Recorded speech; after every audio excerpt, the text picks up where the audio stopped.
Good afternoon. We'd like to thank you for joining our second to last session for our Lunch Munch series. Today we have Marty Butts with Small Potatoes. We are going to be covering running a great farmers market booth. We're very excited for today's presentation. As a reminder, this will be our last session. Our last session is May 21st, and we will kick off today's program with Marty.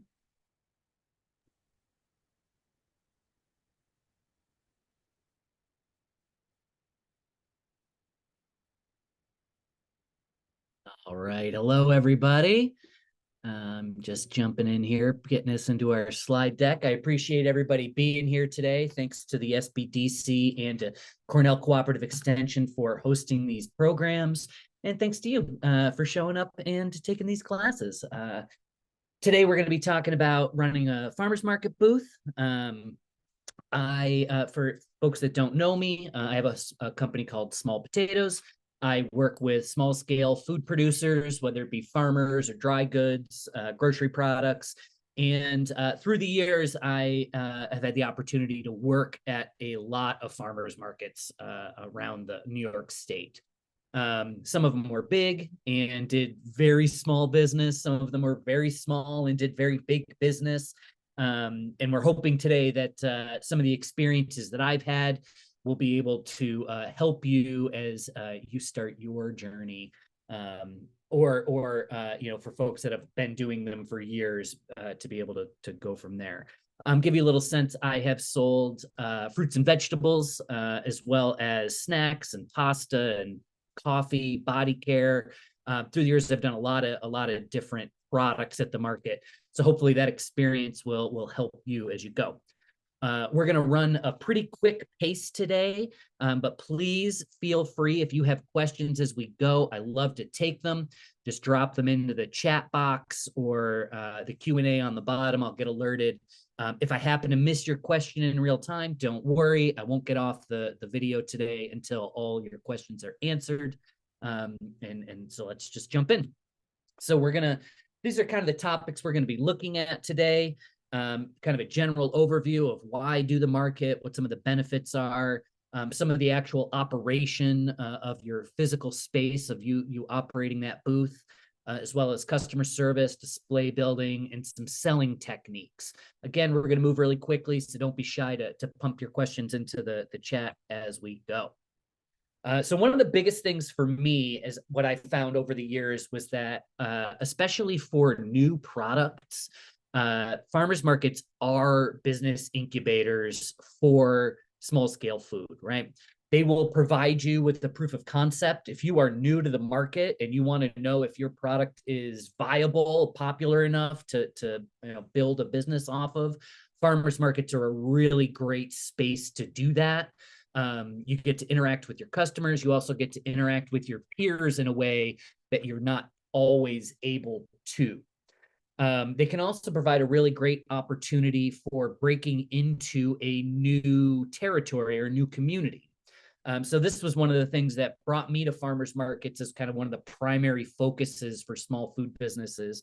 Was we were trying to sell to New York City. We were having a really hard time getting a foothold selling to any grocery stores or restaurants. We chatted with some other more successful vendors in the region. And they were like, start at the farmers markets and the best buyers will be coming right to you.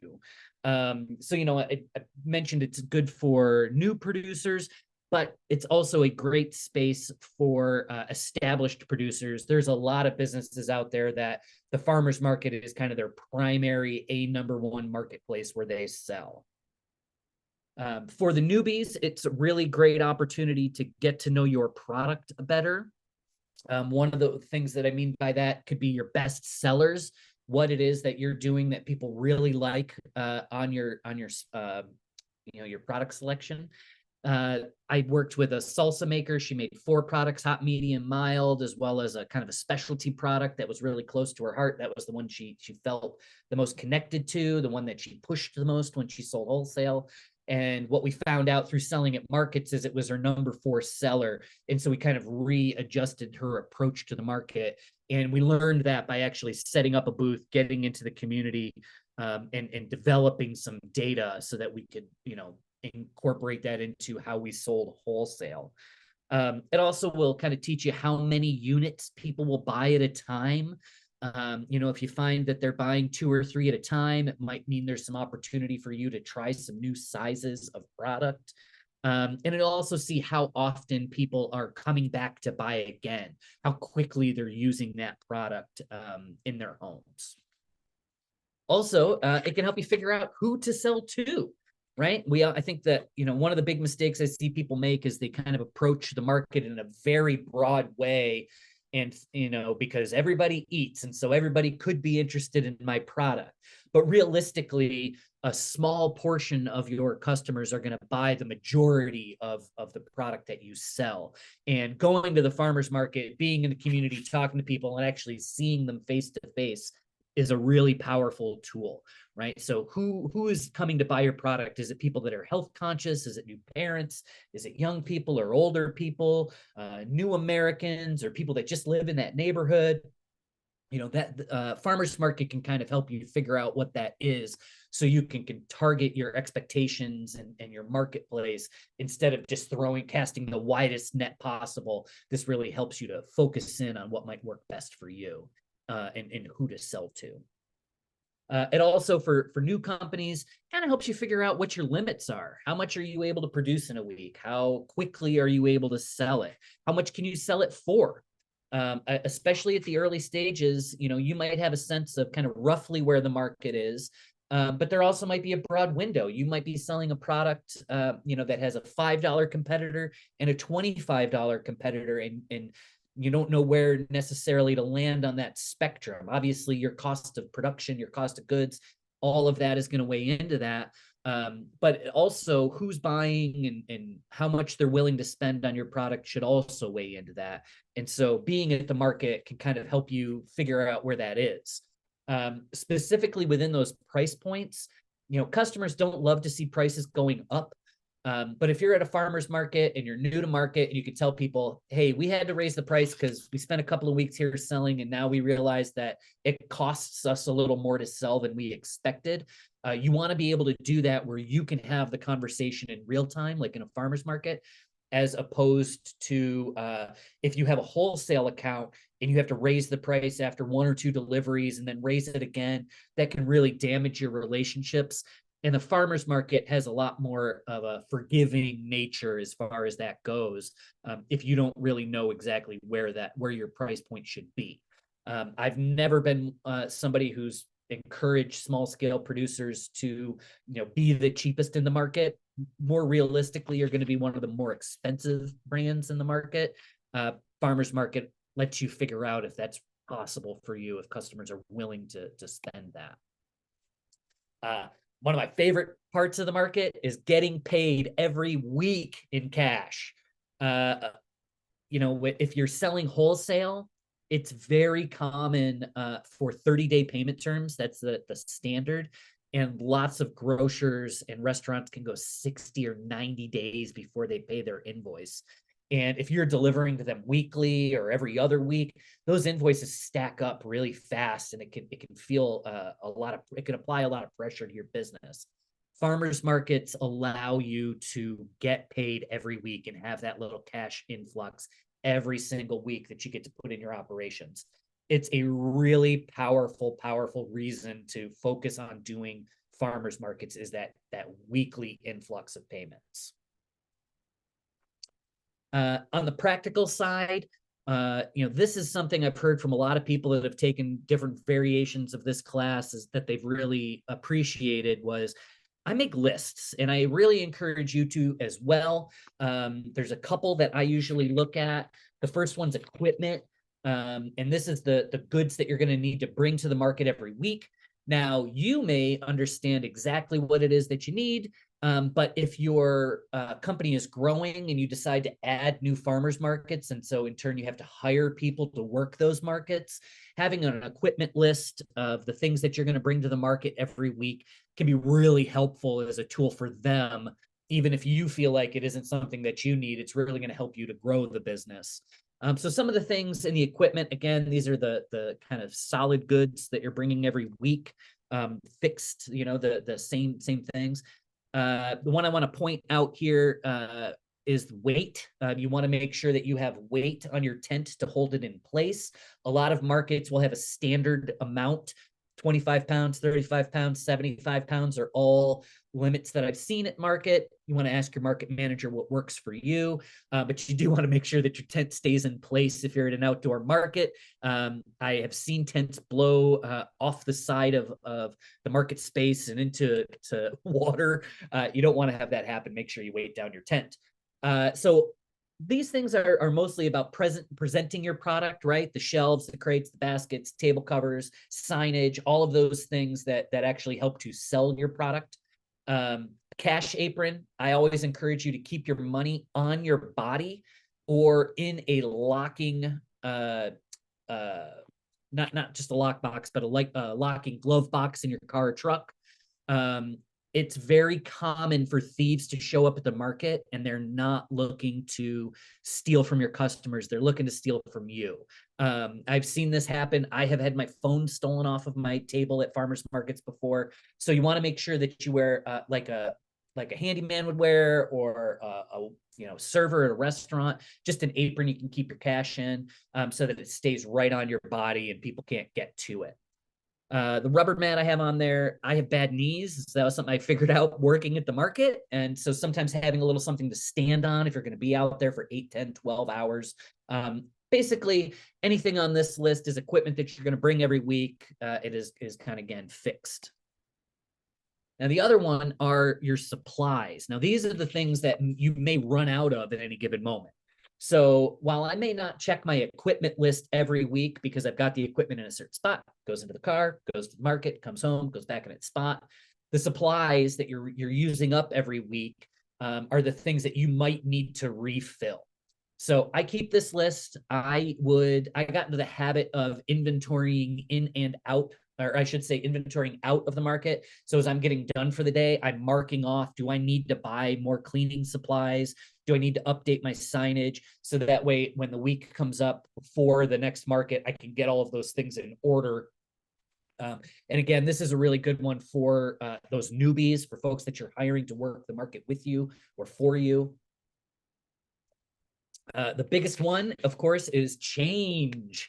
I'm sure we've got some folks out there that have worked the market before. If you're anything like me, you've probably shown up once without change. 6 a.m. on a Saturday is hard to go out and get a bunch of $1 bills and quarters. So you want to make sure you check earlier in the week. That's why it's at the top of my list. Cleaning supplies. If you have a product that can make a mess, you need to bring everything that you might need to clean that mess up. You don't want to be remembered at the market every week because of the stain you left on the pavement, or because the vinegar smell from a jar of pickles that broke. So make sure that you have everything that you need to clean up whatever mess you might make. This is something I've seen play out before, where I was sampling out salsa. Customer asked me how hot the hot one was. I told him it was the hottest jarred salsa I've ever tried. He didn't believe me. He ate some, spit it out, spilled it on his white shirt, spilled it on the ground in front of me. And if I hadn't had cleanup materials, it would have been an even worse scene than it was. So you want to make sure that you're able to clean all that stuff up. These are just some suggestions of things that I always try to bring, but your list obviously will be different and specific to your products, your company, your brand. Some of the basics of customer service. I think we've all had the experience of like going into a grocery store or somewhere where they're giving out samples and you see that smiling face, but you're in a hurry. You just need to grab a loaf of bread and a gallon of milk and be on your way. And you see that person and your mind just says no matter what it is, you just say no. And we're all built to some extent to just say no to these things that are offered up to us. And so in customer service, we're trying to kind of lower the bar on that. We want to ease people into it. And so some of the ways that we do that is simply by making eye contact with people. Now, if you have a customer or a potential customer that's walking by your booth and you try to make eye contact with them, they don't try to make eye contact with you. Sometimes good service is just letting them be. Now, if somebody does return your eye contact, greet them. In grocery, when I worked in a grocery store, we had what we called the 10 and 5 rule. So if a potential customer was within 10 feet of you, you'd make eye contact with them just to let them know that you're available, you're there for them if they have any questions or any needs. If they get within 5 feet of you, to give them some sort of a greeting to, again, just kind of lower that bar, right? So they've walked in, they're a little bound up. They're walking by the market, they're minding their business, they're thinking about the thing they want to get. Making eye contact puts them at ease a little bit. A greeting without making a sales pitch also will maybe slow their pace a little bit, get them looking at your booth. One of the things I used to always say to people, and for whatever reason people responded well, is people would slow down at our booth and maybe start squinting a little. I'd say, hey, you look curious. Do you have any questions? Or, give them an opportunity to kind of warm up to the booth. Asking them questions about why they're at the market, what they're looking for. Those can kind of help develop a relationship with the customer and also help you make the sale in the moment. So a probing question might be, I haven't seen you at the market before. Is this your first time here? Do you live in the neighborhood? I see you're with a group of people. Did you all come together? What other things are you buying? Did you come to the market for your grocery shopping, or are you just looking for a meal or whatever it might be? But asking them some questions can help bring them in and kind of lower that bar. Now, within that, anybody who's ever worked next to me at a farmer's market at a neighboring booth can give my pitch, right? So I worked with a company that their product was 3 ingredients. It was peanuts, sugar, and salt. And all of my neighbors at some point would tell me, I hear you in my dreams saying it's just peanuts, sugar, and salt, peanuts, sugar, and salt.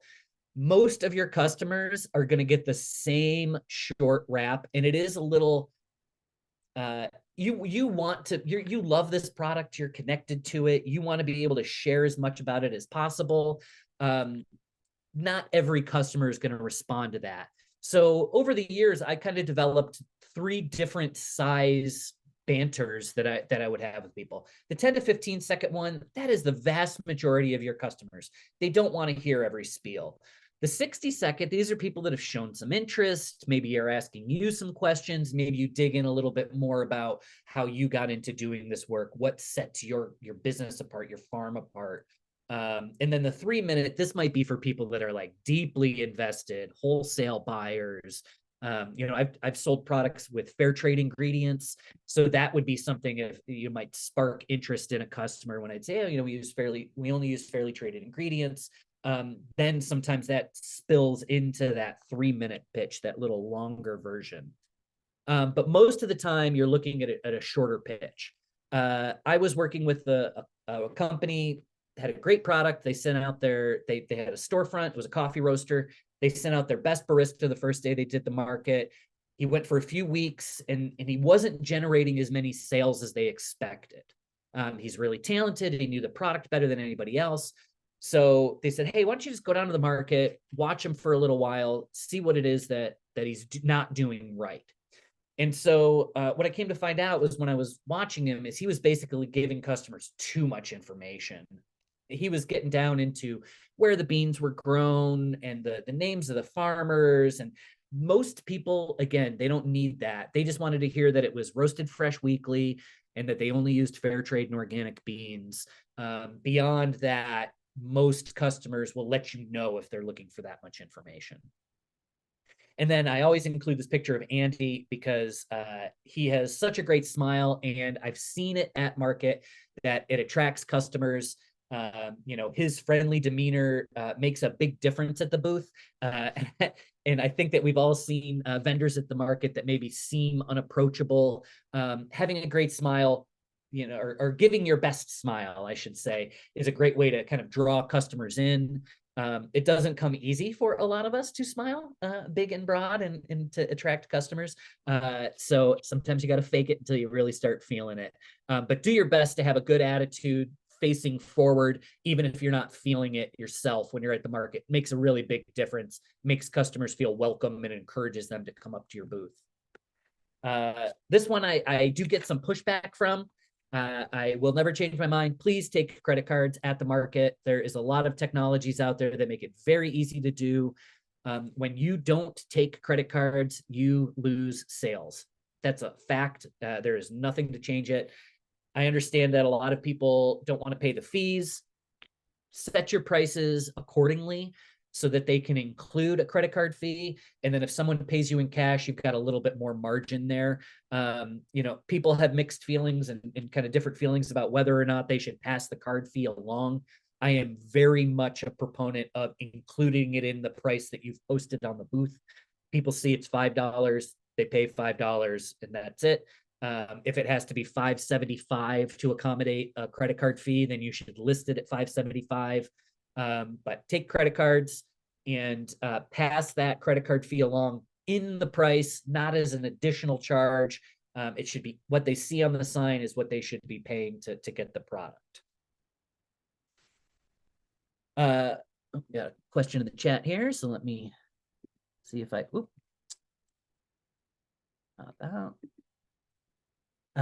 Thank you. Awesome suggestion. I appreciate that. Much obliged. All right. So one of the other important parts of running a great market booth is the displays that you build. So there are generally 5 aspects that you want to consider when you are building your display. You want to get the product up off of the table. So you want it to have height, and you also want to have it have some depth. We're going to look at some pictures as to what that means coming up here. You also want to have great signage, very easy to use. You want your displays to be shoppable. And then you also want, if you can help it, depending on your product, break up the colors on the table. We're going to look at each of these in a little bit of more depth. And the first one I wanted to talk about just right here is shoppability. So I was working with a vendor that was working the Ithaca Farmers Market, beautiful market. They had a great location, beautiful displays, middle of the market, and they were wondering why they weren't generating more action. So again, I wandered out to the market. I kind of spent some time looking to see how people were interacting with their booth. And what we came to find out is they were building these very tall, beautiful displays, very eye-catching. And so what we'd see is a lot of people would see the display from a distance and come over to it because it was so inviting. But then when they actually went to purchase product, when they went to choose their product, it was very difficult to get it out because the display was built to hold itself up and not to be taken apart in a weird different ways, right? Your customer wants to be able to get whichever product they want as easily as possible. And so what I saw was watching their customers interact with their display was that customers were, if they pulled from the bottom, they were drawing the display down. It was getting loose. Products were falling on the ground. Customers would see another customer struggling and they would just walk on by. So you want to make sure that it is easy to shop your display. So, we've all seen sitcoms from the 50s where they go into the grocery store and they've stacked all of the cans very high and somebody gently bumps it and the whole thing tumbles down. You don't want that. You want to make sure that a customer can get not just the top product. They want to be able to shop, right? They've come to the market. They want to pick the best piece of produce they can find, make sure that it's easy enough for them to shop around and choose their adventure there. So as far as height and depth, on this particular display, you can see there's different levels. They've got the scale up high. They have product up high, stacks of things. People can get into these apples or these tomatoes however they need. Having height and depth in your product draws customers' eyes, right? So if it's low and there's a lot of people around, they can't even see what's on the table. You want to make sure that they can spot it from some distance, and that there is some texture to it, because texture makes people's eyes respond. If they see a flat surface, their eyes just go along. If they see some texture, some height and depth, It makes their eyes take even just a split second longer on your display. So height and depth kind of draws people's eyes to your product in your displays. Along those same lines are color breaks. And so obviously in this picture that we've got here, you can go to the grocery store and make sure to buy whatever products that the colors split up. Might be a little bit more difficult for you. But again, it's the idea of having contrast. We want to draw people's eyes. In this display that we're looking at here, the one I always point out is all the way to the left, we have the lettuces, we have some greens. And then again, almost all the way to the right, we have chard and greens. And so some of our natural inclination when we're organizing is to put like things together. If we go to the grocery store and we want to buy cooking oil, all the cooking oil is side by side, right?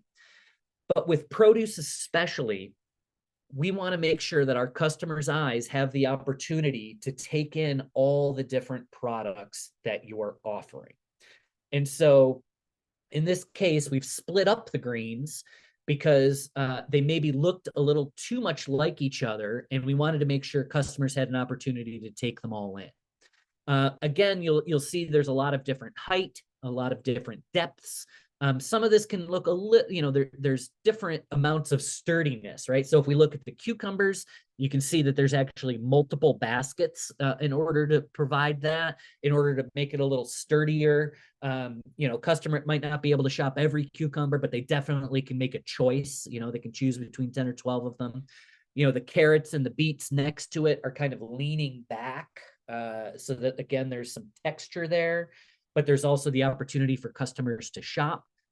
And I love the flowers on the table. I think that's a great way to add a pop of color to your booth, whether you sell flowers generally or not.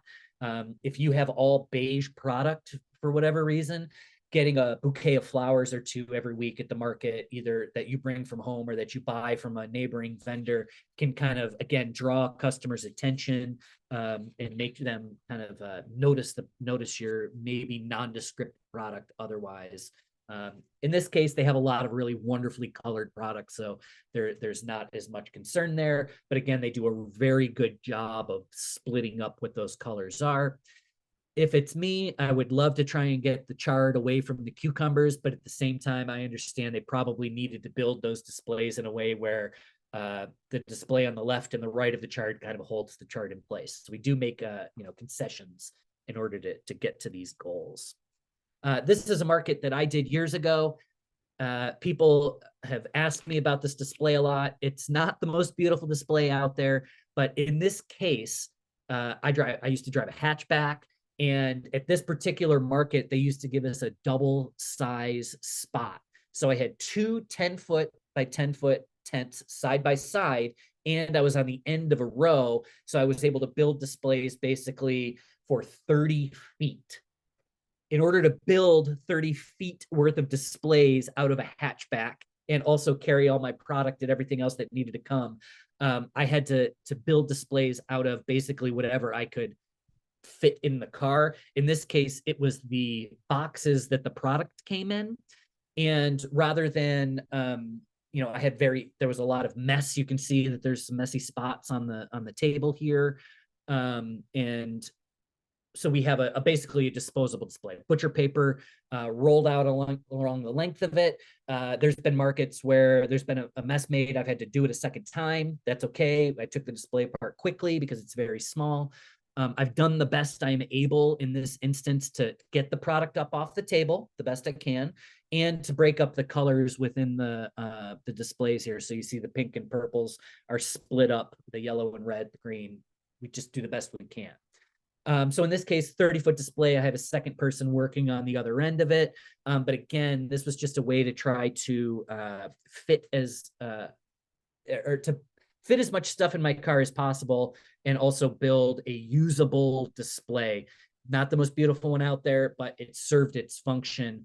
And anytime you can build your displays out of something that product then goes into to take home is great. So if you can use crates, wooden boxes, things like that, anything where you get basically second use out of it to build your display can really go a long way to making good use of your space and good use of your time.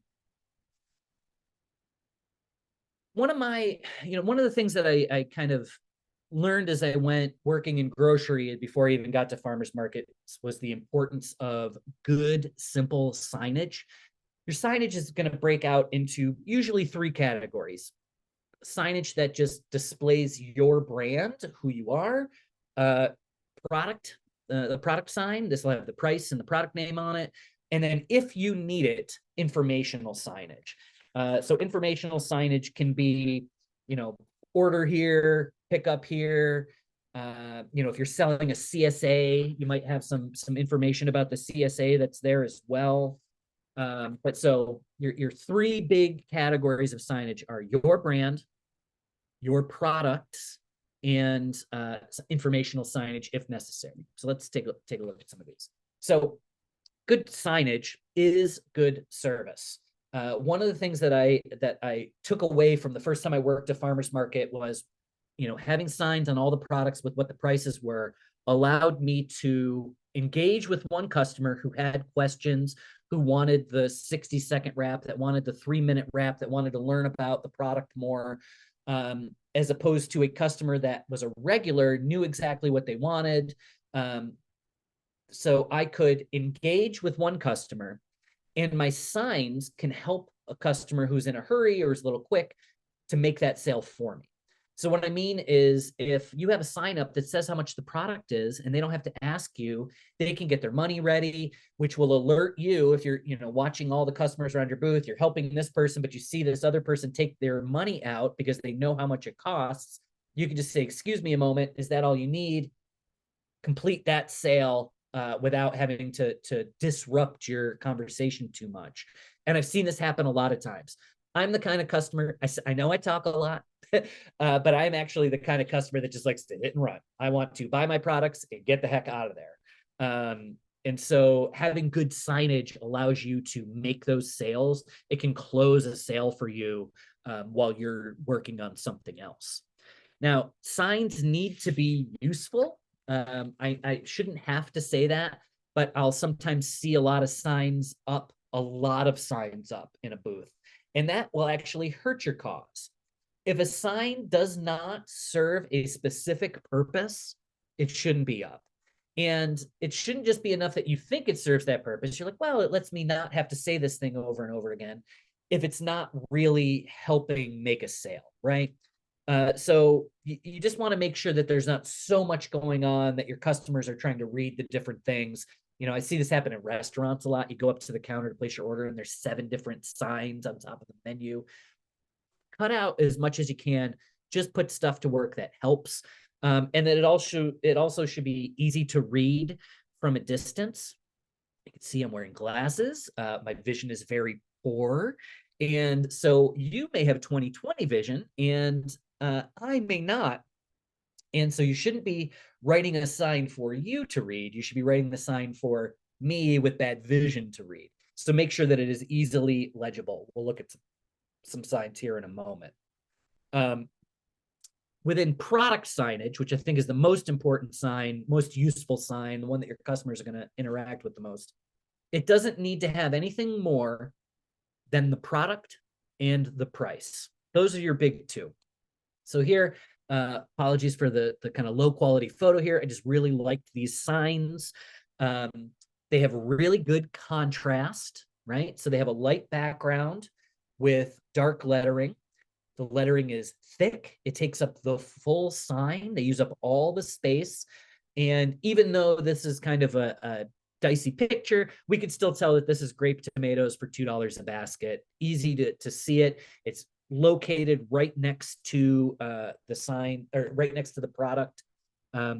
Sometimes people will have just a big sign in the back, and then customers are trying to match that with the product on the table.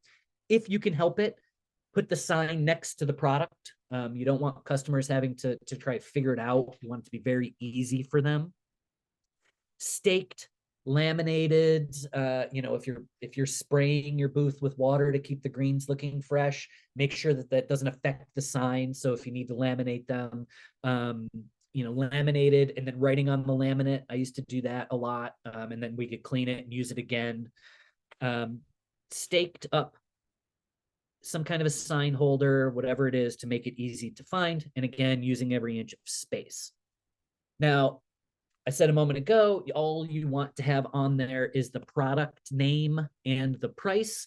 There are some instances where you might add a little bit more information. In this case, I'm saying it's tomato season. And so not only do we sell tomatoes, this is the price, but you can get a discount if you buy a 20-pound case. Canning season, we used to go to market when I was a kid to buy peaches, to can peaches, and having that price on there that said, this is how much a bushel costs, again, lets the customer shop without having to ask you too many questions. People don't want to have to ask a question if they don't have to. Some people love to. Other folks, it's really just about getting their product and getting out of there. This provides them some information that encourages them to buy a little bit more. Now, if you're somebody who grows 20 kinds of tomatoes, that bottom line, a useful piece of information might be what's different about that tomato, a flavor profile, good in sauce, great, sliced, whatever it might be, but it should help the customer. In this case, 15% off a 20-pound case helps your customer decide if they want to buy more than they normally would. Having some varietal information also helps them to make a decision. Beyond that, it can get a little fuzzy, as this picture does.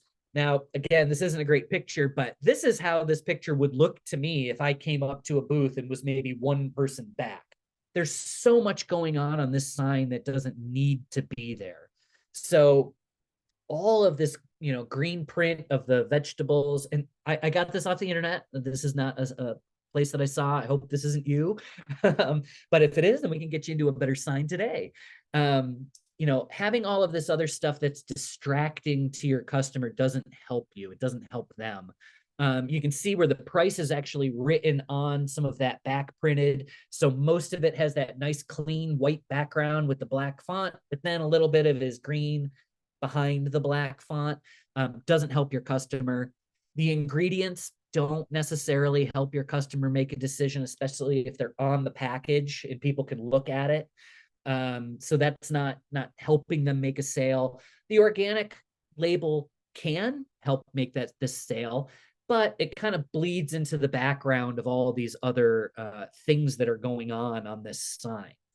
So we want to make sure that in this case, I would take the ingredients out. I would put a try some label, maybe make two signs, one with the product name, Garden Pesto, and the price, $5.50 in big bold letters, and then maybe try some as just on my demo material a little closer to it. But this sign, there's just too much going on. Less is more. You want to make sure you have good contrast, either a light background with dark lettering or a dark background with light lettering. That's this one here. Either way, just as long as there's strong contrast and it makes it easy for customers to read that information. Now, brand signage, this is the signs that show off your brand name, your farm's name, your company name, whatever it is. There are some kind of different standards there. Some people use the banners. Those are very common. We'll look at a couple of those. I've seen people make good use of pop-up signs. These are signs that maybe you put the base on the ground and then you pull it up and it rolls out. And those can be fashioned in a couple of different directions to make sure that they're pointed at where your customers are coming from. Hanging signs, things that are up in the air above you, behind you. I've seen people make good use of photos in their displays, especially farmers.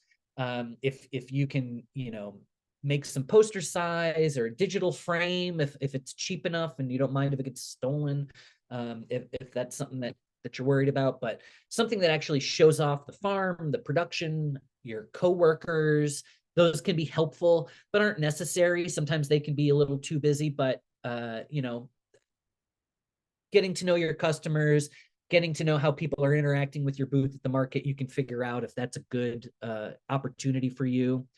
And then also your brand signage, your photos, those things can be used to add color to the display. So again, I mentioned before, some people have kind of a single color, all their product is the same color. Having photos in that instance can add some of that necessary color, make it a little more appealing, a little warmer to your customers. So we're going to take a look at a couple of different versions of, sorry, we'll come back to that in a second. So within the brand signage, you want it to make sure that it helps you get noticed. Some farmers markets, you have to move around. They don't have assigned spots. And so it could be that your customer has to find you every week or once a month as the leases change and as people get moved around, as farms drop out or more farms move in. So you want to make sure that your brand signage, the thing that's going to alert your customers to where you are, is up high enough that they can see it. Also, for some busy markets, the Syracuse regional market here is a perfect example of this. They're so busy that traffic basically moves like on a road. It goes up in one direction and it comes back in the other direction almost exclusively. In that case, if all your traffic is coming from your left, you want to make sure that you have a sign that is perpendicular to your booth in such a way as that they can see it as they come down the row, right? So if it's flat to the booth, customers can't see it until they're right on top of it. So you want to add that little depth to putting it perpendicular there. And then you also want to make sure that it is fastened securely. Again, we don't want anything blowing away. We don't want anything getting in our neighbor's way. So make sure that the product is steady. Take a look at Recessed Coffee. We'll look at a couple different versions of their signs. This is their first day at the market. They have the table banner, which I think is a very common way that people go about their signage. But the biggest problem with this kind of a sign is when you get busy, people can't see it. So yes, you should probably have one of those table banners. There's lots of different kinds of events out there. But if it's your only sign identifying your brand, you may be missing opportunity to let people know who you are, where you are. They might have to get right up on top of it to see it. And so having a 6-foot long sign that people can't see till they get right to it isn't super impactful. So here is kind of their more recent display. You've seen they branded out their tent now. They have their van branded. You can spot this from anywhere at the market. Now they still have that table cover or the table banner like that. In this case, they've swapped the contrast, right? So they don't have just white on black. They also have black on white. Again, that contrast is good for people's eyes. Helps to kind of capture their line of sight. Makes their eyes linger a little bit more, having that good contrast. So in this case, we see the progression from a table banner that sometimes people can't see because they're busy, which means they're popular, which means more people are looking for them. So the sign's not doing good work. In this case, we've put it on the tent.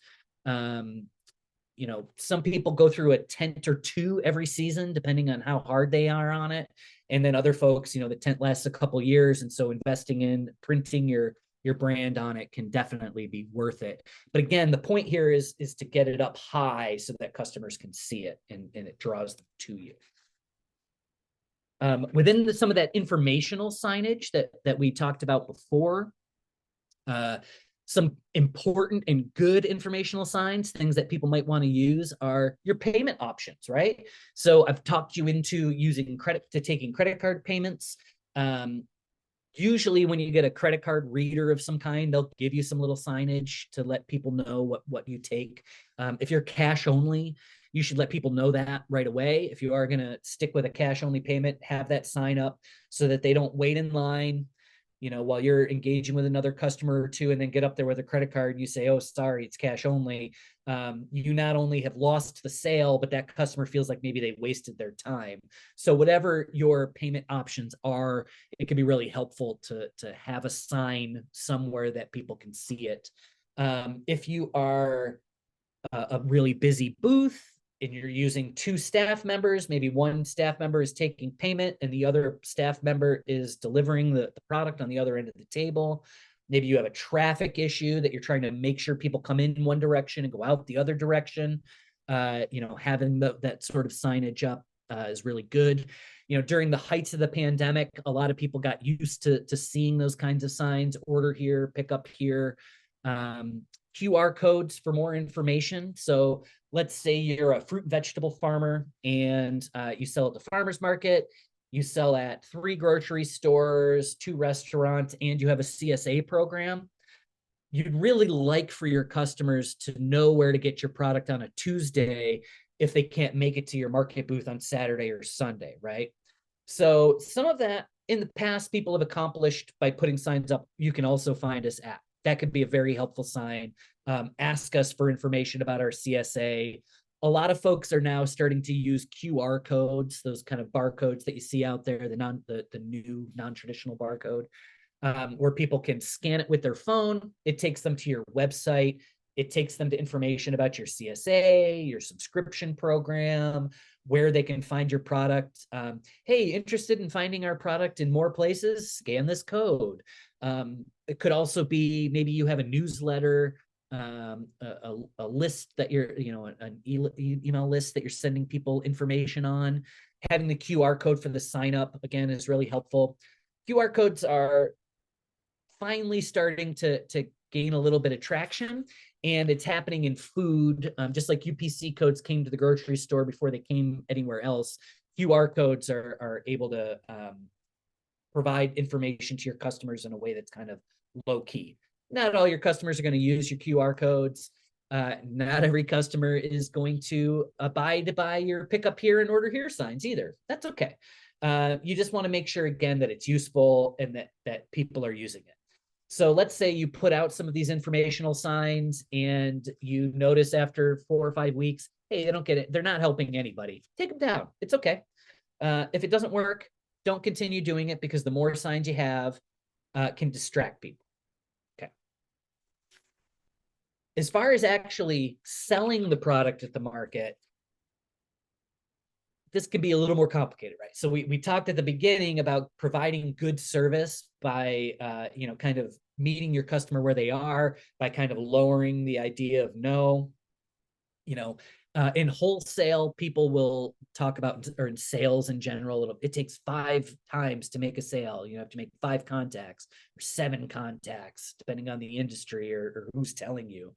So whenever you're selling, those customer service tips are kind of those initial contacts, right? So, hey, you might need to say 5 things to somebody to help close this sale. Well, or make 5 contacts with them. And so, making eye contact, giving them a greeting, asking them what brought them to the market, or what other things they're buying. That's 3 of those contacts. And so now, what are the last ones? What are the 1 or 2 things that we can do to help close that sale or to get them to buy more? So one of them is sampling. Now, the rules around sampling will change from market to market. So the first thing you want to do is make sure that you talk to your market manager to see what's allowed. Now, just because I served cooked pasta, samples to customers in Brooklyn did not mean that I was able to do that in Syracuse or Troy or some of the other markets we went to. And so rather than getting reprimanded for doing it, just ask in advance. Some folks feel like sampling is the most, they've had some experience at markets, and they know if they're not able to sample the product out, that they're not going to be successful. So as you're researching a market, and you're deciding whether or not you want to take that one on, this may be a deciding factor for you. For other folks, it may not make a difference. If you're selling, veggies, you're probably not doing a ton of sampling anyway. Come tomato season, if you're able, those are always, when I was in grocery, we used to sell a ton of tomatoes just by putting little slices of tomato out. Whatever you are able to do, make sure that you ask the market as to what you are allowed to do, and they'll give you some good guidance as far as that goes. The biggest things for me was always keeping it clean. Again, to go back to that idea of making sure you have everything on hand that is needed to clean up a mess. You want to make sure, if you're doing sampling, that you up that even to the next level. Make sure you keep your tools clean. Make sure it has lids. In some of the photos of my displays in the past, I didn't have lids on everything. Not everything was covered. That's not a best practice. That's not how I would recommend that you do it. If you're able, the best practice would be for you to use tongs or something like that and actually take it out of a clean closed jar, hand it to your customer, and go from there. Having open samples out there, again, in the post-COVID era or current COVID era, you want to make sure that you keep it clean, make sure it feels safe. Not every customer is going to have the same comfort level. So make sure, again, you meet them where they are. And then if you are being able to mix up your samples it can be really beneficial. So if you sell one product, you're going to give that same sample out all the time. Maybe there's different ways you can present it. You can pair it with something else.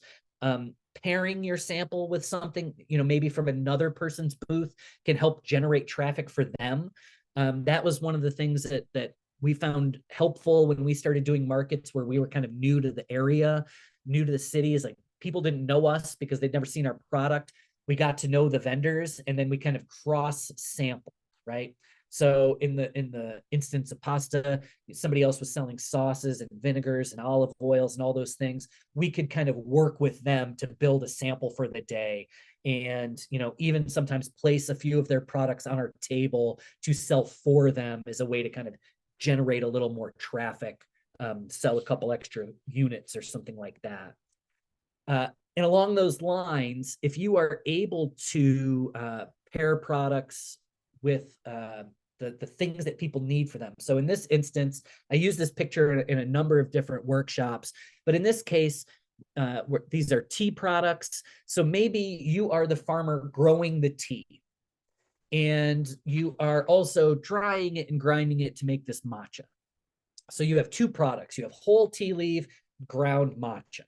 Well, maybe you brew some matcha for folks as samples to give out, or maybe you're selling cups of matcha, depending on what's allowed at your market, what you're allowed to do, what you're licensed for.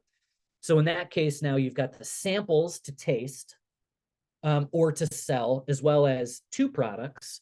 And in this case, you could also be selling the spoons, the cups, the bowls, the whisks, all of those little things. They might have a better profit margin even than your product does. Might be 60 or 70% on some of those products. And so bringing in a few of those to gussy up your table, make it look a little prettier, but also to help sell one more thing. We've all been to the grocery store and seen the candy bars to sell that one more item. Try and find ways that you may also be able to sell one more item. Sometimes that means bundling things together. If you have tomatoes and basil in season at the same time and you offer a bundle, hey, you get a bunch of basil and 3 tomatoes and it gets you 50 cents off. That'll help encourage people to buy that second product to sell the 2 things instead of just the one thing. Generating more sales through the customers that are already buying is a really powerful way to grow your business. So instead of trying to capture more customers, trying to sell the customers you have a little bit more product. So one of the other really powerful things, and it's different for every product that company that's out there, is using your farmer's market booth as a platform to sell wholesale. So I mentioned at the very beginning, we were trying to break into New York City with some different product lines, and we were getting nowhere with grocery stores, nowhere with restaurants, people not showing up for meat. I mean, it was tough. New York City was a tough nut to crack.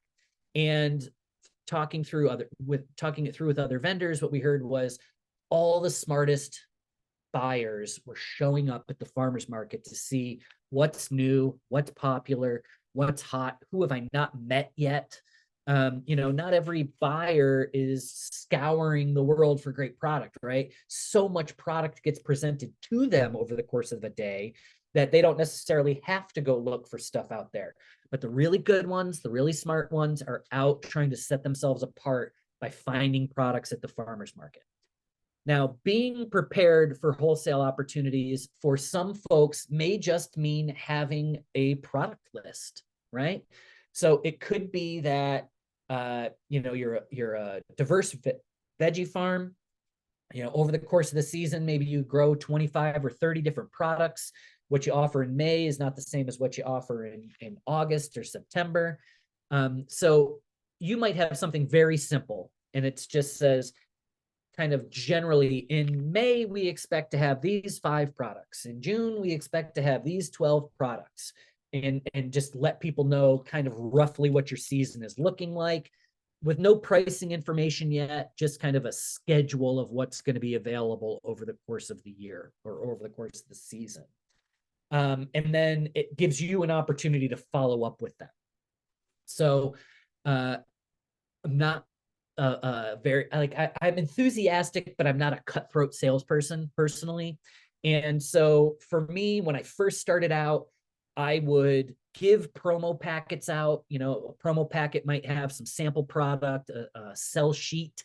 If you have a set wholesale price or set availability, you know, in your promo package, you might have that sell sheet, some information about your farm, your company, as well as some samples, maybe a little swag, depending on, you know, buttons, t-shirts, things like that, and have those available. Somebody says, hey, I work at a grocery store. It shouldn't matter to you what their job there is. Just give them a promo pack. A cashier or a clerk may not be the person that decides, but they may be somebody who brings enthusiasm for your product to the buyer in a way that you, as the producer, are just not going to be able to do, right? Of course, you love the product, but hearing it for somebody on their staff as an introduction to a product is really powerful. So don't worry about who it is you're talking to. Give them a promo pack, give them the samples, preferably after they've already bought something. But even if they don't, just say, hey, you work at a store, here's my information, and then get their card from them. If they don't have a card because they're a little lower on the totem pole, that's okay. Write down their name, what their job is. You know, then when you go into the store, if you have an opportunity to say hello to them, remind them who you are, do that. And then also, whoever you happen to have in front of you, whether it's the buyer or the cashier, ask them good questions about the store. Do you already sell these products? You know, like products from different companies. Who is the buyer, right? That's one of the toughest pieces of information to get in advance of trying to make a sale is, who am I supposed to talk to? You know, sometimes people will walk into a grocery store and just start talking to whoever they see to try and make a sale. But if you can make a call and say, hey, I was told I need to talk to Jen, that she's the buyer, I'd love to set up a time to chat with her. That goes a long way to kind of lowering that bar of no. And then also getting their card, you want to make sure that you follow up. That's what I was getting at before, where I'm not super cutthroat at sales. That was a lesson I had to learn, was that when I engage with people, even if my product is amazing, sometimes people will just continue to take the samples and they never close the deal, because in their mind, they close when people contact them. That's often how grocery works. So, you know, make sure you follow up, make sure you're ready for a wholesale buyer, make sure you're ready for a wholesale buyer and a crowd of people behind them, right? So that's why we have the promo pack. Hey, I've got a big crowd here today. I don't have an opportunity to talk to you too much, but here's my kit. Let me get your card. You give them the promo pack, you get their card, you follow up. They see you doing a lot of business with other people and prioritizing those customer experiences. That's good for you. So that brings us to the end of our program for today. We're finishing right on time. If anybody has any questions, now is a great time to do it. And if I don't see anything popping up there, I'm going to go ahead and end my share and bump us back to Mary Ellen. Thank you again for being here. Thank you again to CCE and SBDC for hosting me. I really appreciate it. And as soon as I get this out of here, I will be out of your way. No problem. So again, if you have any questions that you would like to share or ask with Marty, please enter them in the Q&A section. We'll get those answered for you. If you have questions after this presentation, please feel free to reach out to me. This session was recorded and will be made available on our CCO NIDA YouTube page, as well as all of our other sessions through this Lunch and Munch series. At the end of the series, there will be a survey for you to answer any questions. You can put further questions in there, but we appreciate your responses. And again, our last session will be May 21st at noon. So it doesn't look like we have any questions. So we're going to end the session today. Get out and enjoy the sunshine, everyone. Have a great day.